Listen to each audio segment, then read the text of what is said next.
Throughout February, CBS 2 is celebrating Black History Month, and we are highlighting the achievements of African-American trailblazers and trendsetters. One of them is a bank, and really the people behind it, who led the charge in Harlem's economic revitalization. CBS 2's Steve Overmyer has more.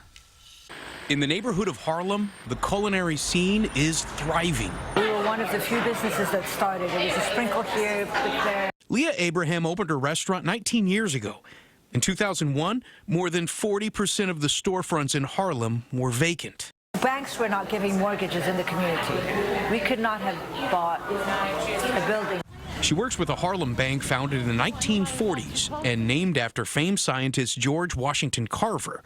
But Carver Bank almost didn't happen. It didn't matter if you had the means to be able to bank at a financial institution, but by the nature of the color of your skin, you were limited in terms of your choices. In the post-World War II era, Harlemites were in need of home and business loans.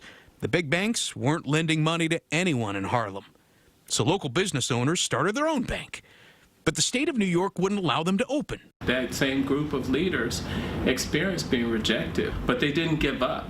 The board of directors had to plead their case in Washington, D.C., who gave them federal approval. It was the beginning of a real paradigm shift for the community, because you now had people of color that had a choice. They didn't have to keep their money in the cereal box or under the mattress. Having access to small business loans, thinking about ways to be able to grow the business. 72 years later, it's now the largest African-American operated bank in the United States. Taking that group of pioneers that saw a need and a real vision for helping a community, that's been the spirit of our mission 70 years later. A mission still fulfilled.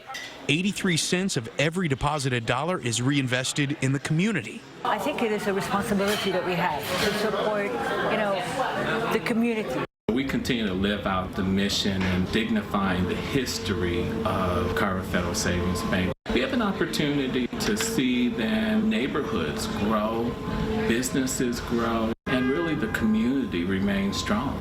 A community that would have taken longer to develop if not for dreamers who took action. In Harlem, Steve Overmyer, CBS 2 News. And Carver also offers financial education programs. Over the past decade, more than 15,000 clients have enrolled. You can watch this story and all of our Black History Month stories at cbsnewyork.com.